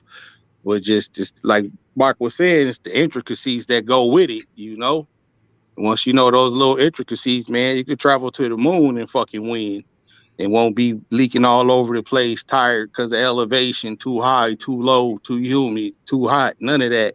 Motherfuckers compete everywhere you fucking can think of. If they could get there with a dog, they would come with it.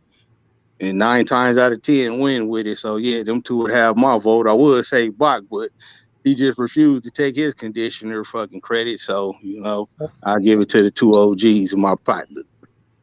Much love. Mine have been stolen, bro. And just one other thing, I'm gonna just get on Boone. Okay, real quick. These dudes was getting their ass kicked. Young boys getting their ass kicked.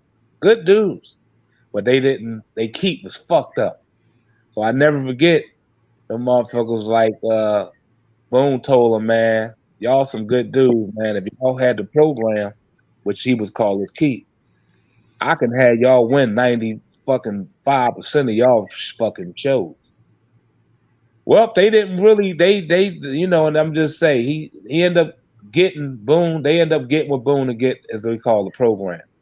Them motherfuckers went on the 17-0 winning streak after fucking getting their asses kicked, like people taking advantage of. And I mean, I'm just saying. So that keep, a good ass keep, you could even win with a fucking C+ dog with a hell of a keep. You understand? So it's important. It's important to have a motherfucker know what they're doing with these hounds, especially when you got a good. You ain't lying. You rather pass that motherfucker off to somebody to know what they doing than fuck up something good. Just saying fuck it, it's my shit, and I'm okay. All right. Yeah, that's it. Hell yeah, I beat a good name motherfucker going out for champ with a dog with 4 mouth, but a 10 everything else. Like, this bitch couldn't bite a hole through a sponge. But just that conditioning, man, and condition to her strengths was a motherfucker. Made they shit pack it up in under 20 minutes. You know, and that's a good name motherfucking kennel going for champ. But that was one of them just waiting the date call outs. I ain't know I was going into them. I'm happy to do it though. You feel me? But go ahead. My bad. Let me say this before we move. Years ago, Kevin Lanier bought Grand Champion Bronson. He had already won 5. And I'm not talking about the son that I had. I'm talking about the father. And that's what made me, you know, take the puppy, because I was there and watched the father go. And the same scenario that happened with the dog that Bach was speaking on that got his face taken off was Titan. And the same thing happened with Hedda and Grand Champion Bronson Sr. And, you know, they just knew. I'm talking about, you know, what really amazed me was that, you know, we was going into a pro player. And when I say a pro, you know, somebody that was playing pro sports. And it amazed me that we was in there and they didn't see what I seen. I don't know, maybe I'm from Mars or somewhere. But what I seen was they was doing the damage, but they were quitting. Because the tail went from being flagging all the way up under his stomach. I'm not saying this because I want to speak bad about what happened. I'm saying this because this is what I was looking at. And they locked. These dogs ain't come out of hold at all. Fat Bill did the job on it too. Grand Champion Bronson did a damn good job. And I'm saying to myself, I said, man, both of these dogs ain't gonna make it. I said, because it's cold as hell. And Bronson lost, he had half his face already gone, then he lost the other side. And I said, damn, how can we win? And I'm looking at the dogs, and I said, damn, that son of a bitch quit. But Bronson tail was just, it's real faint. It's real faint, like a move to the left, real faint. I mean, real faint. And I said, well, Kevin, I said, shit, man, let's ask him to let us scratch the wind. Scratch the wind. Oh, boom. He upset because, you know, he frustrated the situation. See, that again, see, some people get into a situation and I had the Joker, and when Titan was there, his head was about gone halfway off. He say, man, just go on and pick him up. Let's stop. I said, hell no, we ain't stopping shit. I said, we're gonna win this. I said, look at his tail and look at the other dog tail. His tail flagging like a flag. The other dog tail ain't doing that. It's drop. That hurricane, Hurricane. Yeah, you're right. It was hurricane. And so getting back to Bronson, I'm going between the two. And getting back to Bronson, I said, then Kevin he said, well, just tell Bill, just tell him. I said, okay. I said, yo, Bill, come here. I said, tell them motherfuckers to let us scratch the wind. He said, let us just scratch the wind. I said, yeah, tell them. I said, God damn it, Bronson gonna go, man. I said, that motherfucker over there ain't coming. Look at his tail. He said, fuck it. Say, let us scratch the wind. Then they uproar went, that black motherfucker won't scratch. Ooh, boy, I started smiling. I said, God damn it, what kind of people we got here? He supposed to be dog, man. I'm smiling like a motherfucker. Hey, when that motherfucker said, here's the breaking sticks and broke them son of bitches, I swear to God, this no lie. Bronson looked like he was treading water when he was coming to the corner. The other motherfucker, hey, he wasn't even stand up.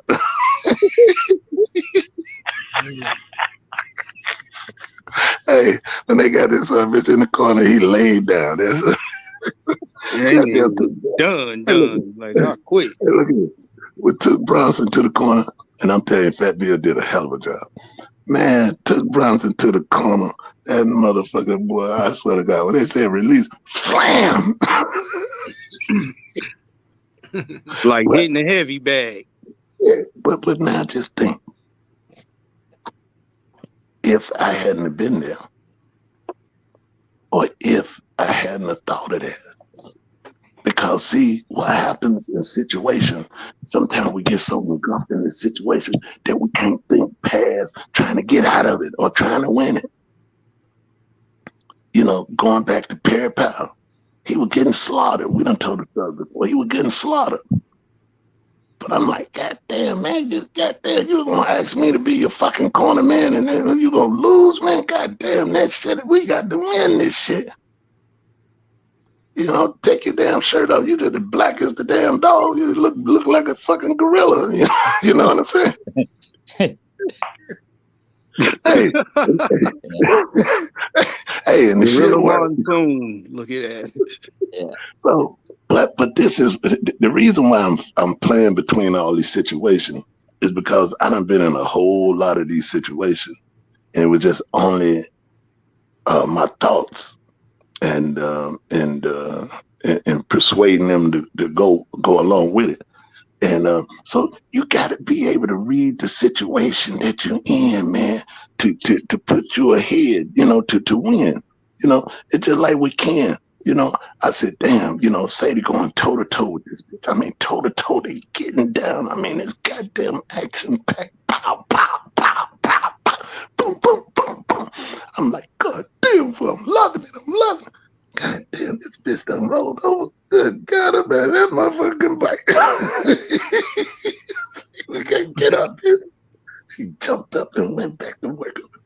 I said, man, I'm about to lose this goddamn money. I said, how the fuck can I keep my money? I said, tell you what, man, tell you what. Hey, I bet you 10 that bitch could goddamn scratch it in goddamn 40 minutes. Oh, that bitch gonna be dead in 15. I said, I bet you goddamn 10 the bitch gonna scratch in 40. Bet. Look here, when the 40 minute come, I said, hey, give me the sticks. Give me the sticks. They said, what you doing? I said, it's over, motherfucker. We gonna scratch. But see, they never seen that coming. You see what I'm saying, bro? So you young brothers, you gotta be smart. See, I come from the projects where you had to think fast. You can't be thinking slow, cause goddamn it, you too slow, your head busted. All kind of shit going down. You gotta think fast, man, and be precise with your thinking, you know, and be accurate. Because if you ain't, you know, there's a chance you could lose. You know what I mean? So, and that's why I'm saying these different things. And I apologize to anybody that get offended about what I just said.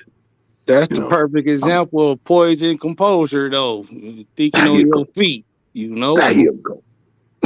Tell them, man. Finish for me, baby. A lot of motherfuckers are panicking in them situations. Like, fuck, I'm about to lose. And shit, not only did you fucking break even, but you left with 10. And the cold part is, I seen it. Every part of the story you just told exactly how it went. The whole crowd went quiet when you asked for them sticks. They're like, huh? They had this Scooby-Doo, I eat ass face on.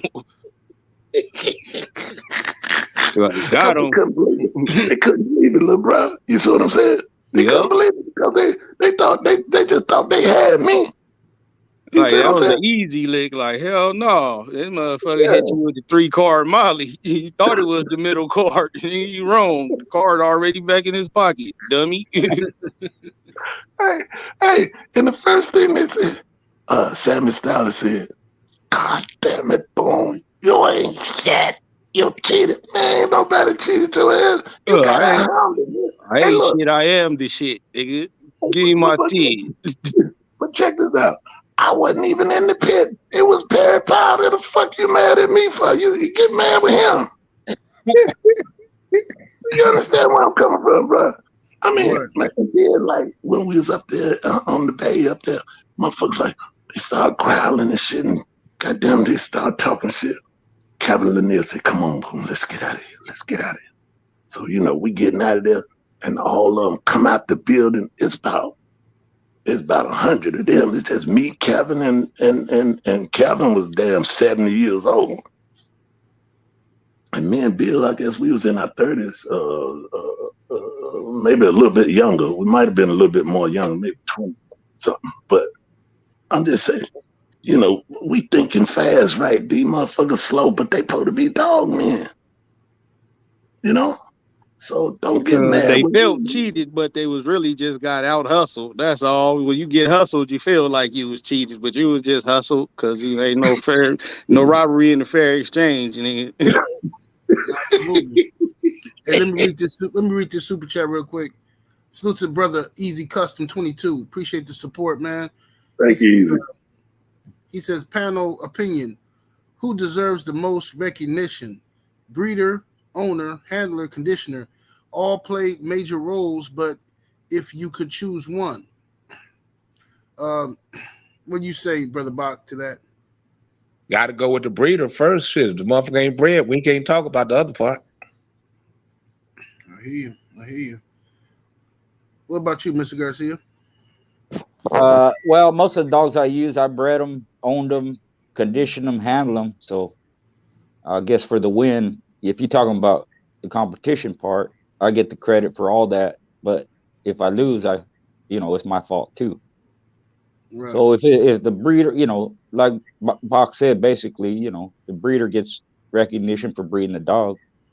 If someone else owns them and handles them and conditions them, then they get the credit for that. Well, well, first of all, the question was, or would it be D, all above? Every one of the ones they asked is important. You would need the fucking owner, because if you breed the dog and the owner ain't shit, the dog will never go out. We'll never hear from it. So and if a motherfucking handler condition ain't doing it right, we'll never know about the dog either. But he said we can only choose one. So I said, well, fuck. If the breeder ain't breed the dog, then it would be no reason to talk about the handler, the condition of the owner, because there's no dog to even discuss. You feel what I'm saying? He said we can only choose one.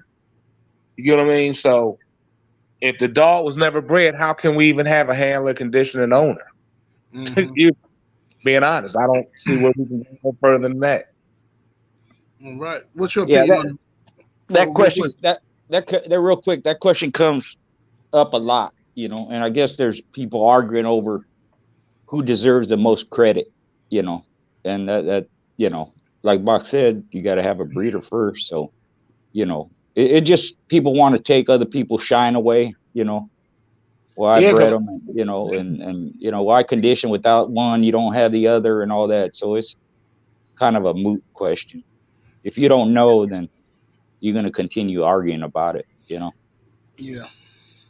I think it pretty much just comes from people that want to take credit from one or the other. You know what I mean? Yeah. That's pretty much what it is. What's the most important part of the car? Steering wheel or the engine? Stupid shit. Yeah, like that. Yeah, exactly. What's your thoughts on the roster, man? Well, this is my thoughts, and it has been this way ever since. You have to have it all. One without the other, you can't get the results. If we talking about going out there for competition, okay. If we talking about, you want competition, then you got to have it all. I mean, it's no way you can have a dog without a breeder. It's no way you can get a dog conditioned without a conditioner.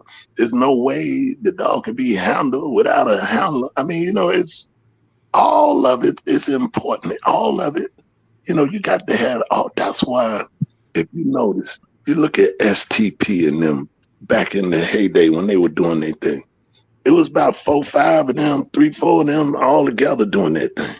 You know what I mean? One was doing this part, this one doing that part. Look at Schoolboy. He was breeding and doing his thing, but guess what? He had his wife, his kids, his son. You know what I mean? He had friends. You know what I mean? How do you do all this without others, man? We can't see. That's why it's, to me, when I was trying to build my little crew, I never sold my people a dog. None of them. Not damn goddamn one of them. I've given every damn one of them that I put in my clique. But I give it to them. I give them puppies. I give them dogs. I give it to them. And the reason why I did that, so that we'll always be able to have some dogs. You see, now that might not sound good to some people, but I did that because that was my way of doing it. Right. So, right. If you don't have the dogs to pull from, and you don't have the handler, you don't have the conditioner, it's just, I don't know what you're doing. Mm-hmm. I mean, well, let me just say this. Maybe that's all you want to do then. You just want to breed them or whatever. And I ain't knocking that. But, what we were doing, we was on the fast track to compete and not let names put us in a position where we became feared. And see, that's what kills a lot of us from even owning businesses and trying to generate wealth for your family and all that, because we let fear set in, and then we fear to do this, or we fear to take a chance to do that. You know what I mean? So you got to be fearless, man. I mean, when we was coming, we was fearless, man. It didn't matter who had the dog.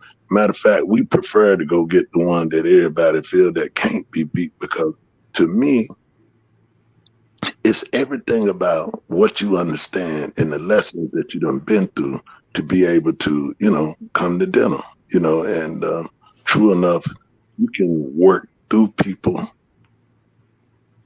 and you might not have the same success you would have if you did it, or the animal that would be able to get at performance. It's just so much going to it, man. Right. Just so much. And then by, getting old, you ain't able to, do none of the stuff you used to. So that's why you let it go for the new generation to take over. Because I'm a big advocate for seeing the younger brothers, because to me, anytime a young brother want to get in that ring, man, and box him, man, put his ass in there, man. Don't be you don't do. No, you. No, let his ass figure it out. He'll figure it out. You know what I'm saying? So, that's how you grow, though, man. You have to take risk and chance. But yeah, that would go, Cal. You got it. Yes, sir. Well, then, Ram, what's your take on it, bro? What was the question again, bro? My bad. I'm over here getting high and shit. The panel. What's the panel's opinion on who deserves the most recognition? The breeder, the owner, the handler, conditioner, all played major roles, but if you had to choose one. Man, ain't no best. East, west, north, south, flossed out, greedy. Like Nas said, man, we all played our part. I don't take credit as being a breeder, even though I did breed my champions and make champions from the breedings I made. And them dogs went on to produce, and then the pedigrees are great dogs right now. You feel me? But I don't take that credit, because that was just, I was looking for more dogs to do and wasn't trying to buy them. You feel me? But like OG Box said, without the breeder initially selling us the shit, we wouldn't have shit.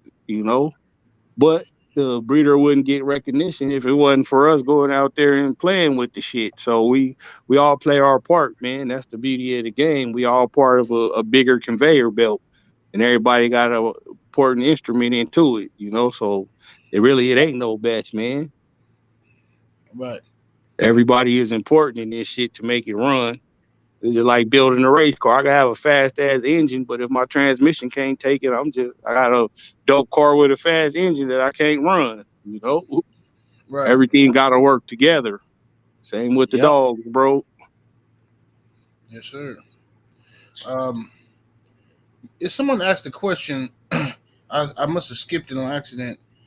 Mary Jane, and Mary Lane says, how back in the day, how did you prevent your dogs from being fanged in the show, Mr. Garcia?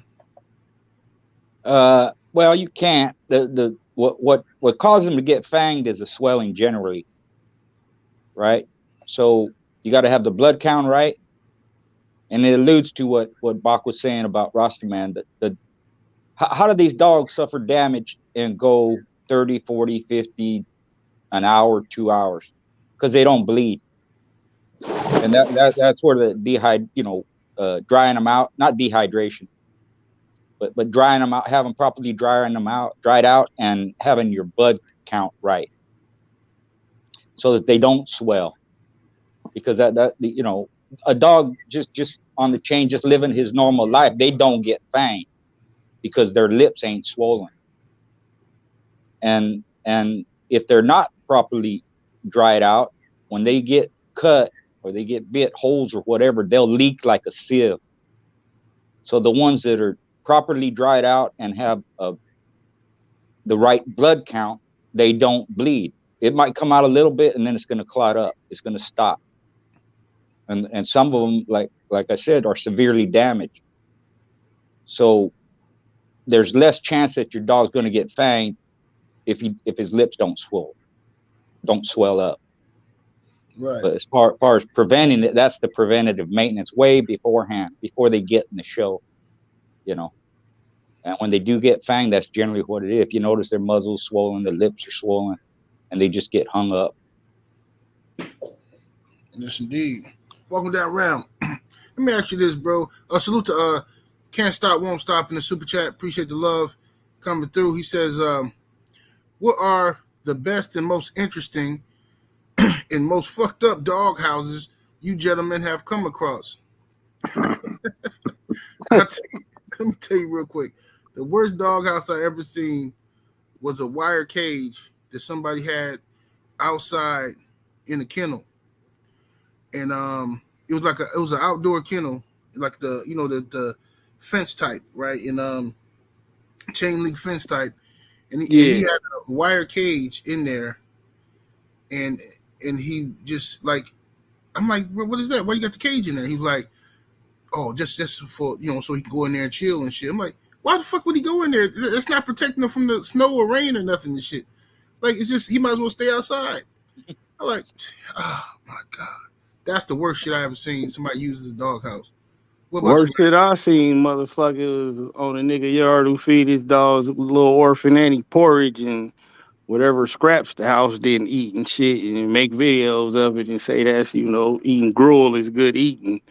That nigga had some of the worst dog houses ever with his fucked up wrist having ass.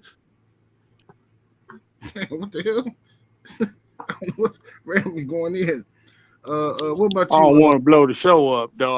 Nigga taking everything not to scratch on their motherfucking name, but I'm gonna let it rock because it's a new year, and I'm still petty, but I'm gonna be selectively petty. Yes, sir. Yes, sir. What about you, Brother Bach? Well, I mean, just like y'all just all spoke about, you see some shit that's, it's just like where I live in different countries, where we like, put it like this, in America, where we think of the projects is in some places that shit would be motherfucking condominiums, suites, the way they say, you know what I mean? Like you could see a beautiful girl here, for instance, work at the bank, dime piece, look nice and clean and dressed, and then you go see where she live on the fucking floor. I'm talking about a straight dirt floor and just throw sheets on. There's 8 motherfuckers and they happy them up. I'm just saying, living in some shit. You feel me?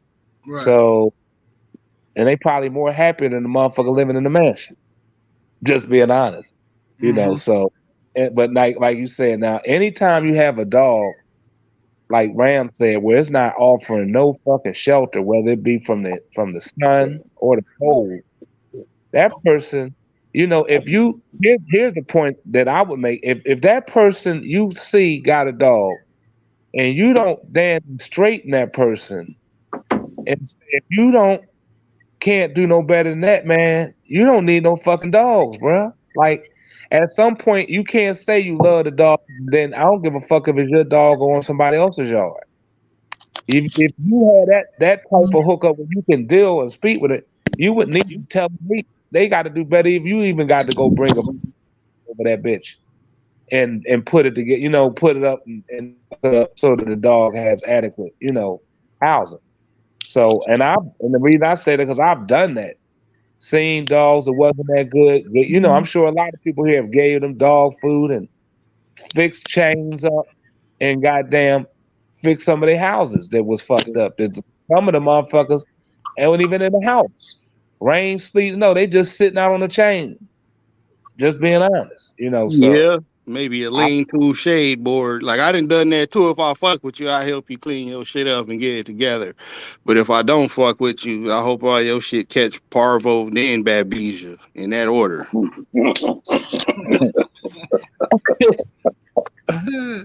Oh, shit. Mr. Garcia, what about you? Probably the worst doghouse on a consistent basis that I see, as far as outside goes, is the sky kennel. People using a sky kennel for a doghouse. Yeah, that was true. That's it.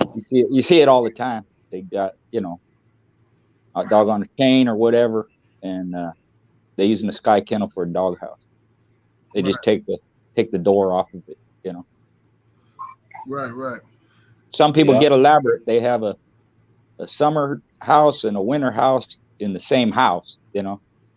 And some insulate them. Some are, you know, you can use barrels, plastic barrels, and all that, you know. But you know, there's all kinds of good ones, you know. Yeah, like you could use the 1-sheet plywood, you know. If I could figure it out, I'll post the blueprints to it in my community settings, man. That shit is a beast. I use the Howard Heinzel 1-sheet plywood house with the lid that come up. It's on hinges and all that shit. And I built a smaller one like for the winter time so I could sit it inside and I could insulate the naked space in between the walls with hay or just whatever, you know, to keep it warm. Yeah, I ended up using that. I put it on my Instagram, the measurements, the you know, the plans for it, and that's what I used. But I used 3/4 inch plywood.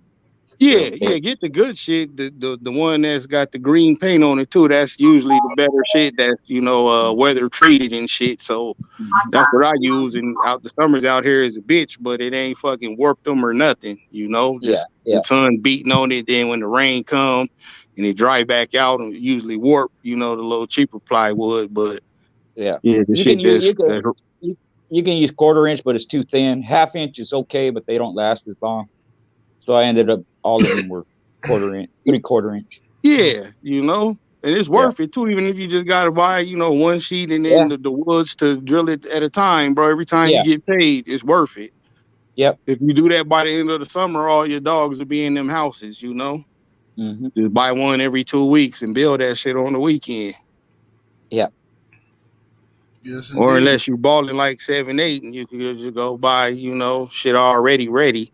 Shit, I ain't rich ass nigga, duck fat eating dog ass nigga. I'm tapped out. I'm all the way tapped up, man. Shit. Well, taxes, I feel you. You know, being a business owner, them taxes come in like, God damn, you know, you niggas, how much? Yeah. For what? Taxes. I hate taxes, man. Hell yeah, but I love tax returns. I love women who get tax returns. Yeah. Oh, yeah, I love them even more. They're my best friends, and I'm looking for some new best friends, ladies who are listening. Hit me up on IG. You know, Game Dog Talk, all one word. We could exchange selfies, preferably on Titty Tuesdays. You know. Yes, sir. Yes, sir. And I'll pay you back on Wood Wednesday. Wink, wink.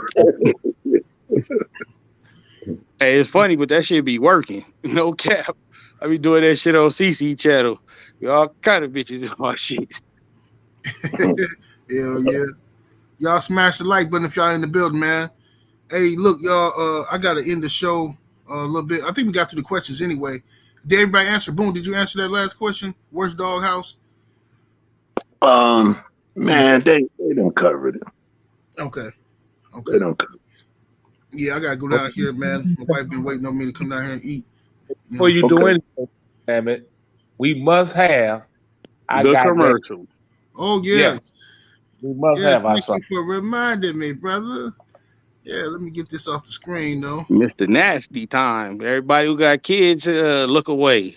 You know, we like look away, child. We like to send the men here going to go breed when they get off the show.